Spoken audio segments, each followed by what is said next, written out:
What's up YouTube? Tonight's video we're going to be doing a candy guide for Pokemon Let's Go Pikachu and Eevee. So whether you're still starting your adventure or you're about to play or you just kind of want to watch this for interest to see what this game is like with candy mechanics, or you've passed the game and you want to know a little bit of extra knowledge about this, this video should be good for you. I'm going to try and provide all the knowledge I know about the candy guide. If I don't mention anything in this video, if I do miss anything out, please leave it in the comment section. That'll help some other people out. And if you do find this video helpful, give a drop a like on that and give us a comment if it did help you. So let's get into it. Okay, so pretty much let's make this really basic. As you play this game, you'll get candy in your candy jar just by playing this game, catching Pokemon, etc. like that. So your candy jar obviously is located in your bag, a little picture of a candy, and you'll start getting all these like different names of candy. And at the start, it could be overwhelming for you to see all this candy and wonder what it actually does. I'm going to in this video explain what it exactly does and how it affects your Pokemon, and is it a good thing to use the candy for that Pokemon or not. Okay, so let's get into it. So basically there is two types of candy. Now, the first type is a stat boosting candy. Now, if you look at all these candies here, we've got courage candy, quick candy, tough candy, smart candy, quick candy, mighty candy, etc. like that. And some of them will even have like a symbol next to it, like a large or an XL, things like that. That is stat boosting candy. So that's the first type of candy. Now the second type of candy here we've got is actually stipulated for a specific Pokemon, which is, example, Caterpie candy. So they're the two different kinds of candy. So we've got a stat boosting candy and we've got a candy that is specific to boost the stats for that Pokemon. As you can see, the Geodude candy, another example there. I've actually recently got rid of a lot of my candy, so I'll just use those ones as an example. Anyway, back to the point. Let's get into what stat boosting candy does and can't do, and whether it's really good or not so good. Okay, so pretty much the difference between, we're going to do some information about the stat boosting candy first. Okay, so stat boosting candy can come in three forms. We've got a regular form. Let's take health candy, for example, right? So as you can see, there's a regular form here. We've got a large form here, and we've got an extra large form. So there's three different kinds of stat boosting candy for each stat, right? So health candy, that's going to give you +1 in your health stat, right? So every candy gives you +1 in your stat. Obviously, I'll put a little chart up here actually telling you, what candy does what, what boosted in stat. I just thought I'd use health candy because that's quite obvious what it boosted in. So you can use +1 in, as you use the candy, you can use this +1, right? So pretty much here, you probably think, oh, I could just use like, 1,000 candy right off the bat on my level 1 Caterpie, right? No, it doesn't actually work that way. It actually is in stages. So let me explain that. So pretty much at level 1 plus, to maximize it out, you need to use 426 candy, and that'll be your max you'll be able to do, and that will equal 50 AVs. Now I'll get onto AVs a little bit later into this video. AVs is kind of relevant to this, so just bear with me on that one. I will do an explanation on that. So at level 1 plus, you can use 426 candy. That's the cap. You can't use any more candy, right?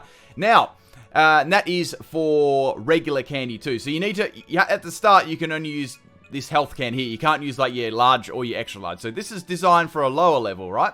Okay, so when we're level 30 plus, we can start using our large candy. So to maximize that, we are going to have 218 candy as well, and that'll give us 100 AVs.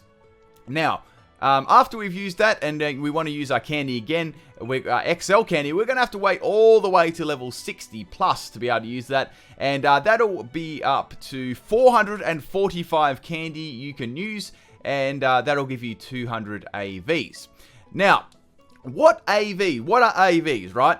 We're going to get to that in the second half of the video. Basically, in really layman's term, AVs replace EVs, so pretty much, the extra stats you put into your Pokemon. But more on that a little bit later. Okay, so now you know what this stat boosting candy is. Let's go on to the Pokemon boosting candy, because we're going to do a little comparison between them.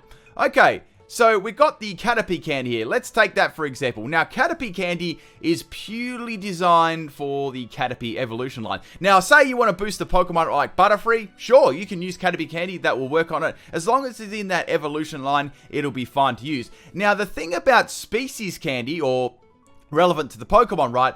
You can actually use 200 of it, and then everything's max. You don't need to wait like to a certain level, and you can use this on a level 1 Pokemon, right? So you don't need to go to all the trouble of using this one at a specific level, then this one, then this one.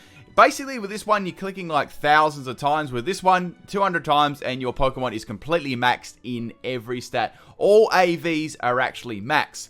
Now, in a Pokemon, right, let me go over what this is. So I'll probably try and make this as simple as possible. Just for any new players, if there's any veterans, please just bear this one in mind. Please bear with me while I explain it to everyone. So, basically, in every stat, right, there is 1,200 awakening values, or AV. Awakening values is another name for, like, say before in Gen, in, the last Gen, or this Gen, there was EVs, effort values. This actually replaces that, right? So there's 1,200 in every Pokemon, right? So you need to reach that in every Pokemon. So, the good thing about that is, the Pokemon candy, is you use 200 in that, and every stat is maxed it can possibly be, right? Whereas this one, you got to use it like thousands upon thousands of times. So you're probably thinking, PIMPNITE, whatever would you use these candies for? There actually is some good uses for it, but essentially this candy is much better for the specific kind of Pokemon. However, I want to explain a little bit about why you'd probably use this, right? So, what you're thinking, right, is, okay, I've got a Butterfree. I'm just going to use Caterpie candy. Like, I'm just going to use 200 Caterpie candy and my Pokemon is max. I'm not even going to worry about using this. However, if you think about it, some Pokemon you actually can't get. Or they're you actually can't get them in the wild, or they're extremely rare to find in the wild. Let's take Mewtwo, for example, or let's take some of the legendary birds. They're very difficult to find in the wild. You can find them again after you capture them. They are flying in the sky. But, getting them is very difficult and very time consuming. So you actually would be quicker using this candy here on them rather than waiting for the rare encounter to get that candy as well.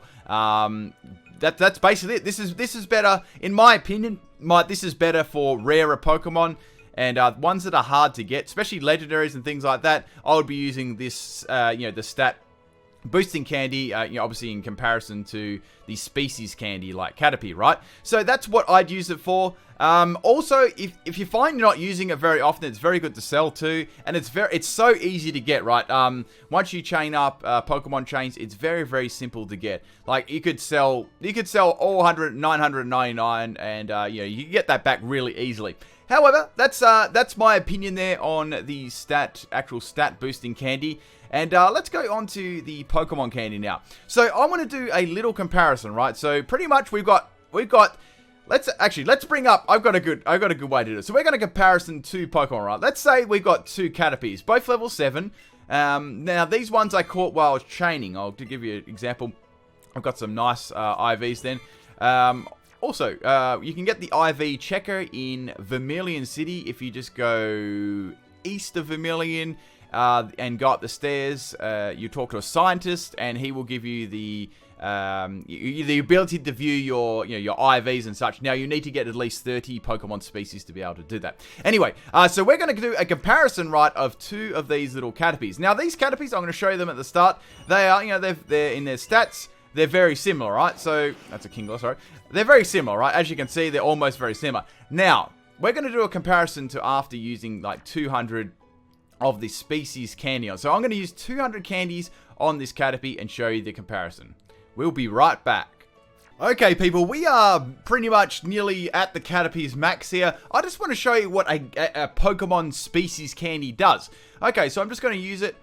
As you can you see all those +1s there? See how it boosts it in every single stat, not just one? I'll do a comparison in a sec. So just remember, that boosts them all in one in every stat, right? So we're going to keep going. I'm almost there. I think I'm almost at max with the Caterpie. I think I've almost used 200 candies on it. Okay, it's that Astra in the background shaking them. I think I had about 207 or 8 candy, so we're very, very close. Okay, so once you hit the 200 candy species Pokemon, it won't have any effect anymore. The Pokemon is essentially done. Let's say for a second that the old level 7 Caterpie here needed to, get buffed up. So let's go for a health candy on it. Say we want to just use the health candy. I'll give you an example. Say on Caterpie we want to use the health candy.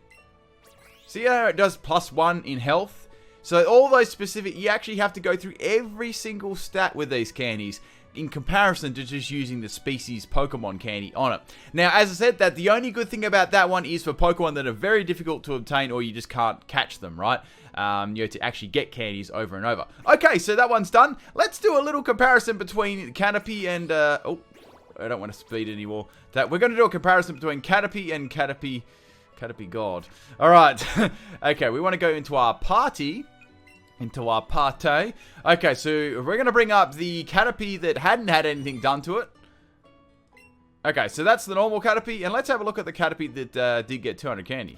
So as you can see, it's been buffed to the max. Like, if you look at that little hexagon, right, that like yellow and red, that's been maxed in every stat. So that's my advice on both candies there. You guys got to see pretty much firsthand what to do here. Now, I will show like a little clip of basically how I went about getting the Pokemon specific candy. You guys, and also show you how to get the other candy as well, in case you're interested in getting both. So pretty much, I'll just play something on the screen at the moment. It'll probably be me catching Caterpies. So pretty much, I was chaining some Caterpies up. Now, when I said chaining, I'm catching the same Pokemon in a row. And, yeah, I'm not missing the catch or anything like that. So, pretty much, say, find a Pokemon you want to catch to get the candy for. And just keep catching it over and over and over again. Now, if the Pokemon does run away, that chain will actually break.